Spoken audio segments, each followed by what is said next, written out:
जी हाँ दोस्तों, इसमें हम टोटल आपको टॉप 50 यानी 50 एमसीक्यू क्वेश्चन बताएंगे और निश्चित है कि आपके एग्जाम में इन्हीं से आने की बहुत बहुत संभावना होगा। ठीक है। और ये जो पेपर है वो हम 2019 का, 20 का, 21 का और 22 का 4 साल का पेपर यहाँ पे लिए हैं। तो 4 साल में 10-10 एमसीक्यू क्वेश्चन पूछा गया था, तो 40 हो गया और 10 हम अपने से इंपॉर्टेंट दिया, यानी कि टोटल 50 एमसीक्यू क्वेश्चन हो गया। बस आपको वीडियो को अंत तक देखते जाना है। अगर 50 पढ़ लीजिए, आना होगा तो इसके अंदर से आ जाएगा, नहीं तो एमसीक्यू का कोई माँ बाप नहीं होता है, कहाँ से देगा कुछ पता नहीं चलता है। लेकिन इंपॉर्टेंट है और प्रीवियस ईयर से बहुत सारा क्वेश्चन मैच करता है, जैसे कि आप लोग पिछले बार देखे होंगे कि बहुत सारा क्वेश्चन मैच किया था आपको। ठीक है। तो वही हम बताने वाले हैं। देखिए, तो सबसे पहले हम पेपर बताते जाते हैं, आप लोग आंसर देखते जाएंगे। ठीक है। पहला है कि किसने कहा था कि देखो एक बार देख लेना कि कौन क्या बोले थे। ठीक है। किसने कहा था कि उसकी माँ ने जुड़वा बच्चों को जन्म दिया था, वह खुद एवं भय है। ठीक है, बात किसने कहा था? जुड़वा बच्चा पैदा करने वाला, जो ये जन्म देने वाला, ये बात किन्होंने कहा था? तो इसका जो आपका राइट आंसर हो जाएगा ना दोस्तों, वो हो जाएगा यानी बेंथम के द्वारा ही कहा गया था। ठीक है। इनको कहने वाले कौन थे? बेंथम। उसके बाद देखते हैं क्वेश्चन नंबर दूसरा। क्वेश्चन नंबर दूसरा हमारा क्या है कि काउली ने किसे मालमसबरी का दानव कहा था, है ना? काउली ने किसे मालसमरी बरी का दाना कहा था? तो इसका जो राइट आंसर होगा वो दूसरा हो जाएगा, यानी कि हैगल। सॉरी, सी हो जाएगा, इसको हॉब्स हो जाएगा। क्या हो जाएगा? हॉब्स। हॉब्स ने ही ये बात बोले थे दोस्तों कि काविली ने किसे मालमसबरी का दानव कहा था। ये जो काविली थे ना, वो मालमसबरी का दानव कहा था हॉब्स को। देखिए क्वेश्चन नंबर दूसरा की ओर आते हैं। ठीक है। क्या है कि कावली ने किसे मालमसबरी, देखिए क्वेश्चन नंबर दूसरा की ओर चलते हैं। ठीक है। कावली ने किसे मालमसबरी का दानव कहा था? ठीक है। तो इसका राइट आंसर आपका हो जाएगा सी, यानी कि हॉब्स। ठीक है। उसके बाद नेक्स्ट क्वेश्चन चलते हैं। उसके बाद हमारा नेक्स्ट क्वेश्चन है कि द प्रिंस के रचयिता कौन है? जो द प्रिंस बुक है वो किसके द्वारा रचा गया था? तो इसका राइट आंसर हो जाएगा आपका सी, यानी कि मैकियावेली के द्वारा। किसके द्वारा? मैकियावेली के द्वारा।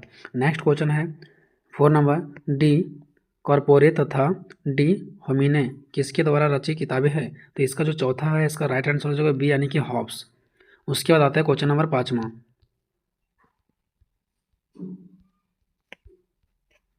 देखिए क्वेश्चन नंबर 5वां हमारा क्या है? किसने कहा था इच्छा ही सभी कार्यों का स्रोत है? किसने कहा था इच्छा ही क्या है? सभी कार्यों का स्रोत है। तो इसको कहने वाले कौन थे? हॉब्स। नेक्स्ट क्वेश्चन हमारा 6 है, ट्रीटाइजेज ऑन सिविल गवर्नमेंट किसने लिखा? तो इसका जो आपका राइट आंसर हो जाएगा 6 का, वो हो जाएगा आपका लॉक। लॉक के द्वारा ही गवर्नमेंट बुक लिखा गया था। उसके बाद नेक्स्ट क्वेश्चन, ये हो गया आपका 6। उसके बाद चलते हैं 7। क्वेश्चन नंबर 7 को हम देखते हैं। 7 में हमारा क्या है कि प्रकृति ने मनुष्य को दो अधिकारियों के जीवन रखा है, दर्द और खुशी। ये बात किसने कहा? ठीक है। तो आपका 7 को जो राइट आंसर हो जाएगा वो सी हो जाएगा, बेंथम। ये बात बेंथम के द्वारा कहा गया था।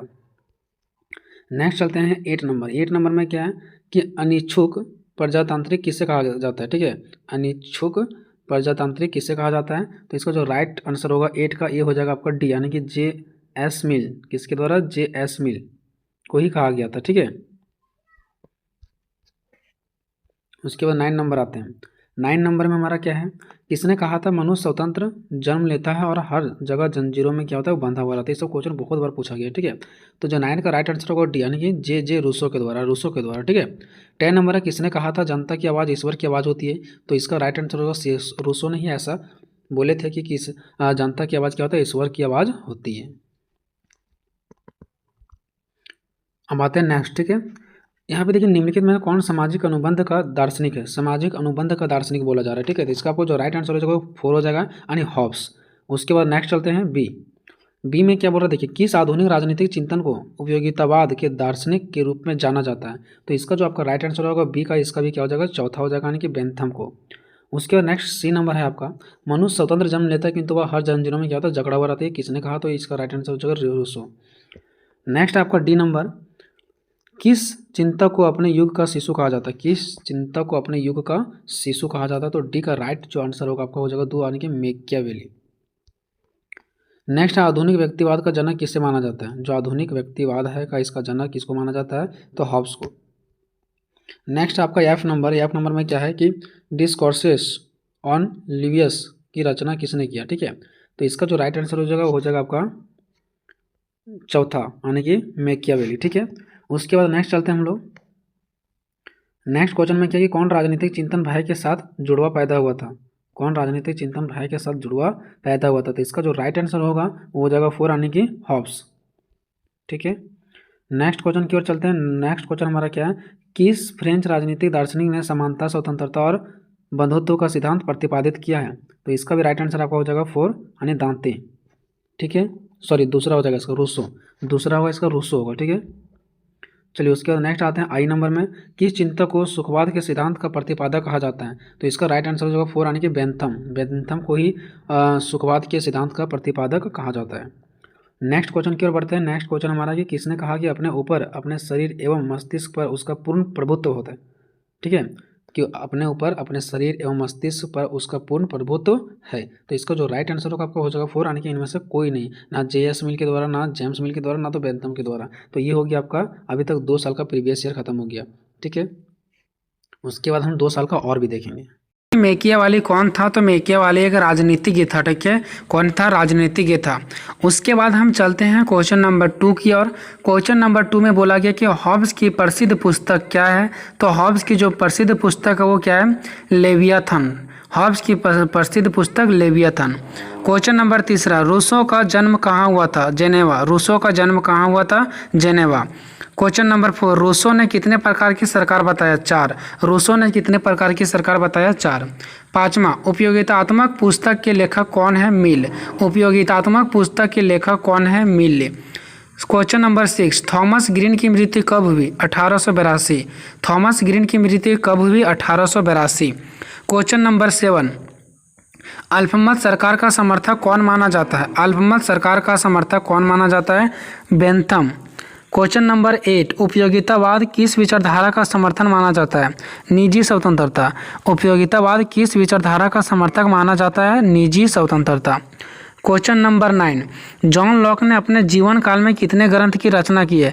तो देखो, जो जॉन लॉक ने अपने जीवन काल में ग्रंथों की रचना की है, मैंने बहुत ज़्यादा ढूंढा। ठीक है, बट 30 से अधिक मिल रहा है। करेक्ट कितना इसने लिखा है इसके बारे में तो कोई जानकारी अभी तक नहीं मिला है। ठीक है, मेरे अकॉर्डिंग। ठीक है, तो जहाँ भी मैंने सर्च किया 30 से अधिक मिला है। ठीक है, तो या तो अगर ऑप्शन में आपका 30 से अधिक होता है तो उस पर के लिए टिक आउट करना, या तो फिर अगर 42 है तो उस पर टिक आउट करना। ठीक है, तो ये आप लोग देख लेना। उसके बाद 10 में इसमें कुछ ऐसे MCQ क्वेश्चन होते हैं जो थोड़ा डिफिकल्ट होते हैं। ठीक है, जिसका आंसर ढूंढना मुश्किल होता है। उसके बाद क्वेश्चन नंबर 10 देखो, किसने राजनीति को धर्म और नैतिकता से मुक्त किया? तो ये मैकियावेली। किसने राजनीति को धर्म और नैतिकता से मुक्त किया? मैकियावेली। क्वेश्चन नंबर 11 आपका, मैकियावेली ने किसकी रचना की? प्रिंस की। मैकियावेली ने किसकी रचना की? प्रिंस की। क्वेश्चन नंबर आपका 12 है, संप्रभुता सिद्धांत का प्रथम प्रमाणिकता व्याख्याता किसे कहा जाता है? यानी संप्रभुता सिद्धांत की प्रथम जो प्रमाणिक व्याख्याता है उसे किसे कहा जाता है? तो हॉब्स को। क्वेश्चन नंबर 13 आपका हाउस लिखा गया यहाँ पे। ठीक है, यहाँ पे होगा हॉब्स। हॉब्स के सामाजिक समझौता सिद्धांत के अंतर्गत कितने समझौता किए गए थे?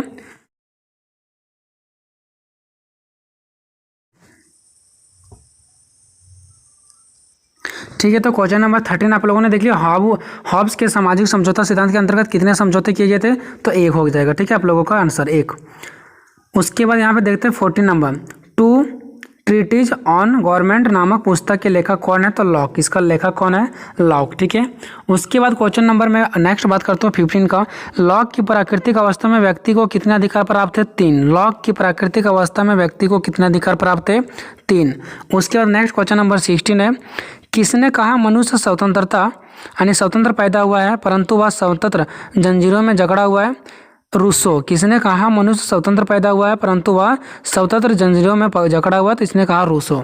उसके बाद नेक्स्ट क्वेश्चन नंबर 7 है। देखो, मैंने कोर 9 का सारा क्वेश्चन का आंसर मैंने करवा दिया है, चाहे वो लॉन्ग क्वेश्चन हो, चाहे शॉर्ट क्वेश्चन हो, चाहे वो MCQ क्वेश्चन हो। अगर नहीं देखें तो जाकर के देख लो, मेरा प्लेलिस्ट जाकर के चेक करो।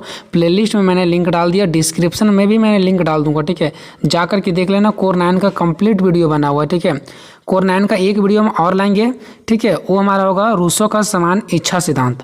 इस पर एक हम वीडियो लाएंगे। ठीक है, मतलब 1 या 2 वीडियो हम आपको जरूर देंगे एग्जाम से पहले, तो वो आप लोग जरूर देख लेना। ठीक है, और कमेंट करना कि आपको वीडियो चाहिए या नहीं, यस या नो में कमेंट करना। ठीक है, हम समझ जाएंगे।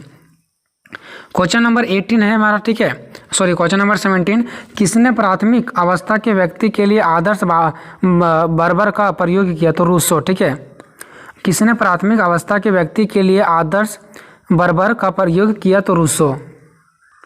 नेक्स्ट क्वेश्चन नंबर 18 है, कौन एक उपयोगितावाद विचारक है? तो जेरेमी बेंथम। कौन एक उपयोगितावाद विचारक है? तो जेरेमी बेंथम। क्वेश्चन नंबर 19 हमारा है, फ्रेगमेंट्स ऑफ गवर्नमेंट नामक पुस्तक किसने लिखी? बेंथम। फ्रेगमेंट्स ऑफ गवर्नमेंट नामक पुस्तक किसने लिखा? बेंथम। क्वेश्चन नंबर हमारा नेक्स्ट है, क्वेश्चन नंबर 20 यानी कि 20, किसे फ्लोराइट के नाम के उपनाम से जाना जाता है? किसे फ्लोराइट के उपनाम से जाना जाता है? तो मैकियावेली। ठीक है। क्वेश्चन नंबर हमारा 21 है, किसे नई राजनीति का पिता माना जाता है? किसे नई राजनीति का पिता माना जाता है? तो मैकियावेली को ही नई राजनीति का पिता माना जाता है। ठीक है। क्वेश्चन नंबर आपका 22 है, किसे नवजागरण का शिशु कहा जाता है? तो मैकियावेली को। किसे नवजागरण का शिशु कहा जाता है? मैकियावेली को। ठीक है। उसके बाद नेक्स्ट 23 नंबर, आधुनिक राष्ट्र राज्य का विशिष्ट लक्षण क्या है? आधुनिक राष्ट्र राज्य का विशिष्ट लक्षण क्या है? तो इसका आंसर हो जाएगा आप लोगों का प्रभुसत्ता। आंसर हो जाएगा आपका प्रभुसत्ता। नेक्स्ट आप लोगों का क्वेश्चन है 24, हॉब्स ने किसे प्राकृतिक अधिकार माना? जो हॉब्स है वो किसे प्राकृतिक अधिकार माना? तो इसका करेक्ट आंसर हो जाएगा जीवन का अधिकार।